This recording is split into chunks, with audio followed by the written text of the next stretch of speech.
Item 6 এর একটা topic ছিল হার্ট রেট তো পরে ফেলছে, একটা ভিডিও দিছি। অ্যান্সার শক আর কার্ডিয়াক ফেলিয়ার। শক কি? শক হলো এক condition characterize by inadequate blood flow throughout the body, মানে হোল বডিতে যদি ব্লাড ফ্লো কমে যায়, যতটুকু প্রয়োজন তার চেয়ে কমে যায়, ওটা হলো শক। ওটা আরেকটা ডেফিনেশন আছে, এটা হলো shock is defined as the systemic hypoperfusion caused by reduction either in the cardiac output or in the effective circulating blood volume. এটা কীরকম? এটা হলো যদি cardiac output or effective circulating blood volume কমে যায়। কোথায় কমে যায়? সিস্টেমিক, মানে full body systemic hypoperfusion. Perfusion মানে হলো রক্ত সঞ্চালন, আর হাইপো মানে কমে যাওয়া, মানে বডির মধ্যে সিস্টেমিক, মানে ফুল বডির মধ্যে যদি রক্ত সঞ্চালন কমে যায়, মানে সিস্টেমিক হাইপোপারফিউশন। এটা কেন হবে? রক্ত সঞ্চালন কমে গেলে ওইটা হলো শক। এখন ওটা কেন হবে? ওটা হলো due to cause by reduction. কী রিডিউস হচ্ছে? Either in the cardiac output or in the effective circulating blood volume. মানে যদি ব্লাড ভলিউম কমে যায় অথবা কার্ডিয়াক আউটপুট কমে যায়, তাহলে হোল সিস্টেমের মধ্যে রক্ত সঞ্চালন কমে যাবে, মানে ব্লাড ফ্লো কমে যাবে। ওটা হলো সিস্টেমিক হাইপোপারফিউশন, আর এটাকেই বলা হলো শক। ডেফিনিশন দিবে হলো এইটা, উপরেরটা হবে না, উপরেরটা খালি বোঝার জন্য, কিন্তু ডেফিনিশন দিতে হবে এটা। আচ্ছা ঠিক আছে, দেন আসতেছে হলো শকের টাইপ। শকের টাইপ হলো চারটা, একটা হাইপোভলিউমিক, তারপর হলো ডিস্ট্রিবিউটিভ, আর হলো কার্ডিওজেনিক, অবস্ট্রাকটিভ। হাইপোভলিউমিক হলো যদি ভলিউম কমে যায়গা। তারপর distributive or vasogenic or low resistance shock, এটা হলো marked vasodilation even through the blood volume is not static. Blood volume normal কিন্তু ভ্যাসোডাইলেশন হবে, এটার কারণে ডিস্ট্রিবিউটিভ শক হতে পারে। এটা হলো cardiogenic. Inadequate pumping action of the heart, যদি হার্ট ঠিক মতো পাম্প করতে না পারে, ওটা কার্ডিওজেনিক। ঠিক আছে, এটা কী জন্য হবে? এটা হলো কি মায়োকার্ডিয়াল অ্যাবনর্মালিটিসের জন্য হবে। অবস্ট্রাকটিভ শক কি? Inadequate cardiac output. এটাতে হলো হার্ট পাম্প ঠিক মতো হচ্ছে না, আর এটাতে হার্ট পাম্প হচ্ছে কিন্তু কার্ডিয়াক আউটপুট কমে যাচ্ছে। কারণ কি? এখানে কিছু একটা অবস্ট্রাকল আছে, এই জন্য obstruction of blood flow in lung আর হার্ট। ওকে, হাইপোভলিউমিকটা কি? হাইপোভলিউমিক, তাহলে ব্লাড ভলিউম কমে যাচ্ছে। এটা আরেকটা নাম কি? কোল্ড শক। আচ্ছা, এক্সাম্পলগুলো লাগবে।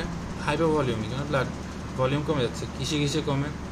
হ্যামোরেজে কমে, ট্রমাতে কমে, সার্জারিতে কমে, বার্নে কমে। একটা কি? Vomiting, diarrhoea. এখানে মনে রাখতে পারো কি, এখানে সার্জারি হেমোরেজ ট্রমা, দেন হলো কি ভমিটিং, বার্ন, ডায়রিয়া হবে। আচ্ছা, এবার আসলে ডিস্ট্রিবিউটিভ কি? ডিস্ট্রিবিউটিভ হলো ফেইন্টিং, সেপসিস আর অ্যানাফাইলেটিক শক।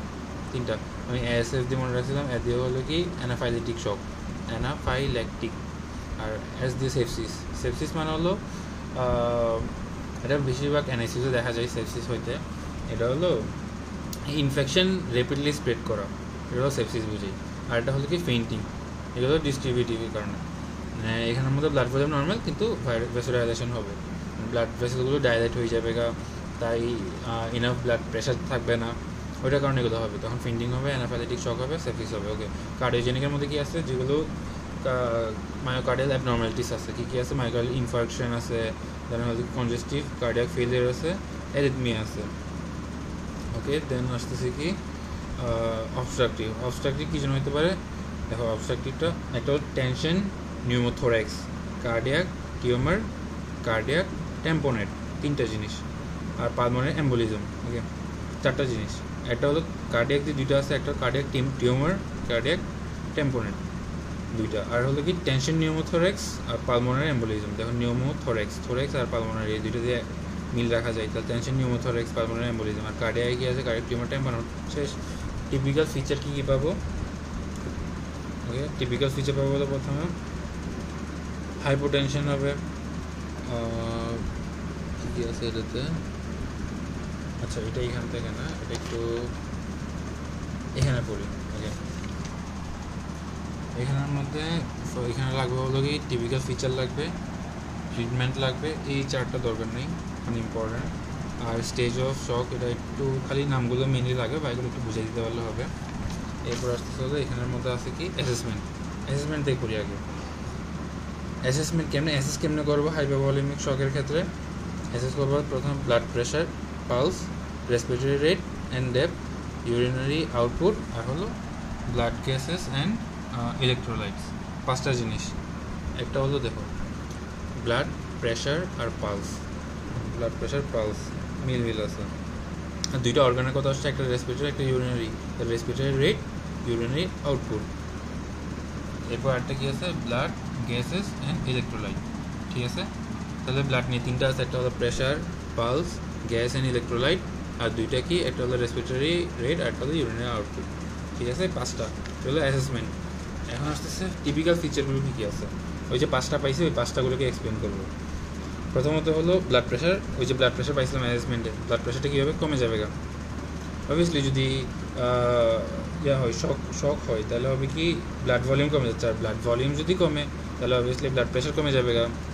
তারপর হলো কি র্যাপিড থ্রেডি পালস।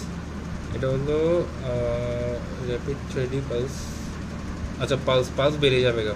মানে দুইটা পাইছি, একটা ছিল কি এখানে পাইছিলাম ব্লাড প্রেশারটা কমে যাবে, আর যে পালস পাইছি পালসটা বেড়ে যাবে গা। ঠিক আছে, দেন হলো কোল্ড, পেল আর ক্লামি স্কিন। মানে স্কিন কোল্ড, এখানে কোল্ড শক যেহেতু ছিল হাইপোভলিউমিক, তাহলে কী হবে, স্কিন কোল্ড হয়ে যাবে, পেল হয়ে যাবে।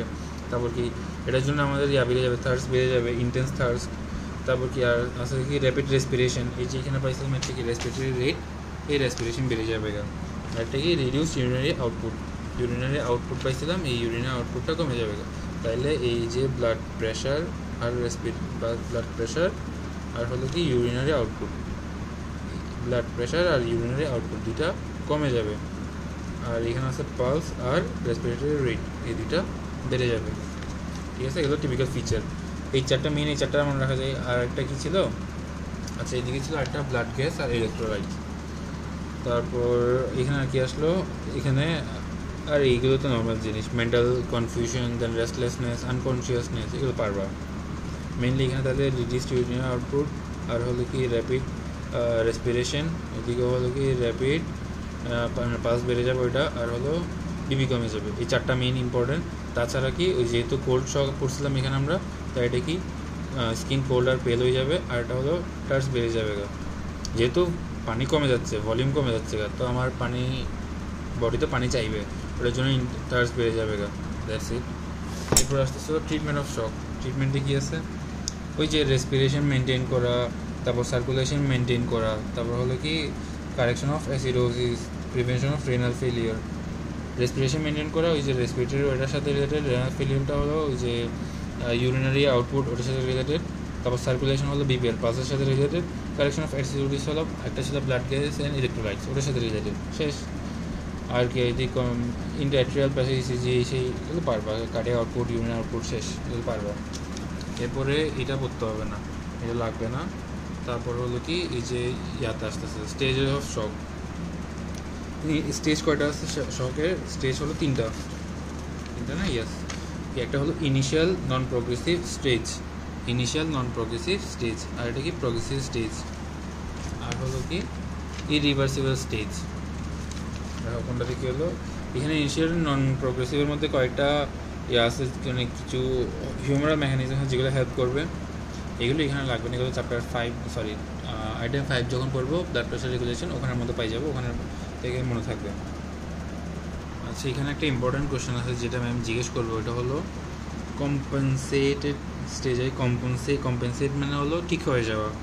তাহলে যেটা ইনিশিয়াল নন প্রোগ্রেসিভ, ম্যাম জিজ্ঞেস করবো কোনটা কম্পেনসেট হয়। এটা হলো ইনিশিয়াল নন প্রোগ্রেসিভ, যেটা শুরুর স্টেজ, ওই স্টেজ আমি ওকে ভালো করতে পারবো। আর এটা হলো কি কোন স্টেজে কম্পেনসেট হবে না, এটা হলো প্রোগ্রেসিভ স্টেজে কম্পেনসেট হবে না। আর এটা হলো কি ইরিভার্সিবল স্টেজের মধ্যে এই যে কম্পেনসেটের মেকানিজমগুলো কাজ করবে, কিন্তু কম্পেনসেট এটা আউটপুট দিতে পারবে না, মানে কম্পেনসেট হতে পারবে না, এর কারণে সার্ভাইভাল ইজ নট পসিবল। তাহলে ম্যাম জিজ্ঞেস করবে কম্পেনসেট মেকানিজম কাজ করবে কোথায়, এটা হলো ইনিশিয়াল নন প্রোগ্রেসিভে। কাজ করবে না কোথায়? প্রোগ্রেসিভ স্টেজের মধ্যে।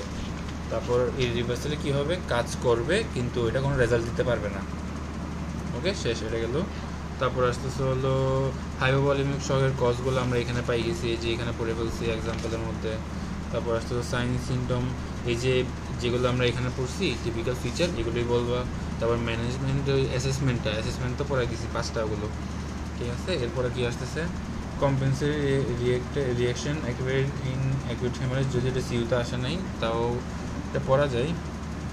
এটা হলো কি কম্পেনসেটরি মেকানিজম, ওই যে কম্পেনসেট হবে ওইটার ক্ষেত্রে কম্পেনসেটরি মেকানিজমগুলো কী রিয়াকশনগুলো কী কী আছে। একটা হলো ভ্যাসোকনস্ট্রিকশন, ভেনোকনস্ট্রিকশন, দেখো মিল করে পড়া যায়। ভ্যাসোকনস্ট্রিকশন, ভেনোকনস্ট্রিকশন, ট্যাকিকার্ডিয়া, ট্যাকিকার্ডিয়া, ব্যাকিকার্ডিয়া তো নেই, সরি, ট্যাকিকার্ডিয়া আচ্ছা গেল।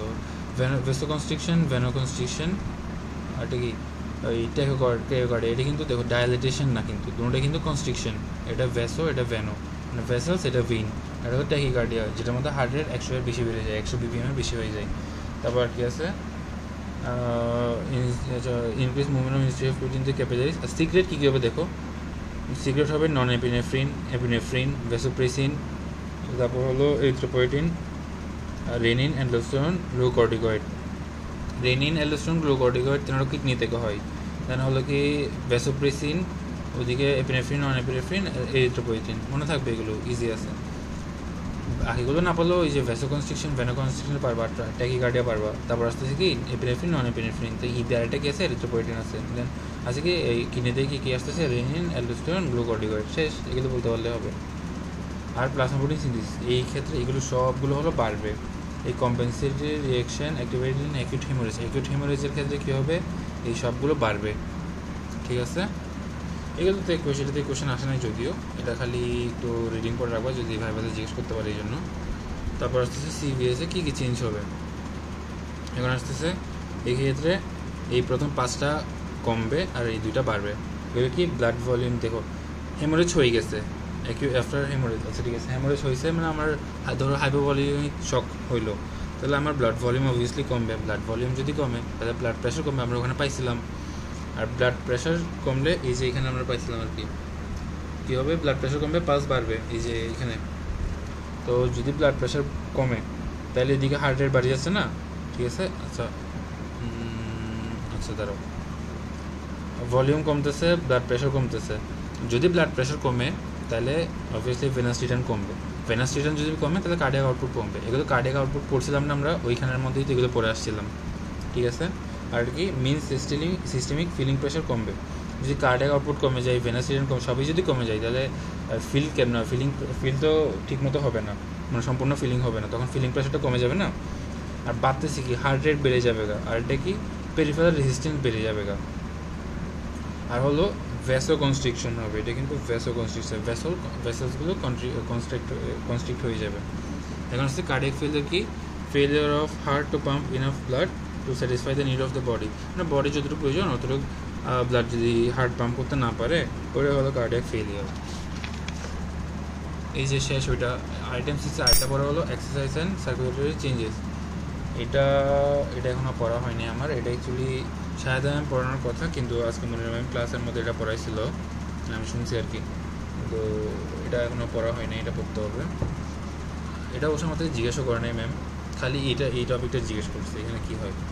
যে এক্সারসাইজের সময় সিভিয়ার আর মডারেট এক্সারসাইজে কী হয়েছিল, একটা সিভিয়ার এক্সারসাইজ অবভিয়াসলি এক্সারসাইজ যদি করে হার্ট রেট বেড়ে যাবে, হার্ট রেট বাড়বে আর সিস্টোলিক প্রেশারও বাড়বে। কমবে কি ডায়াস্টোলিক প্রেশার।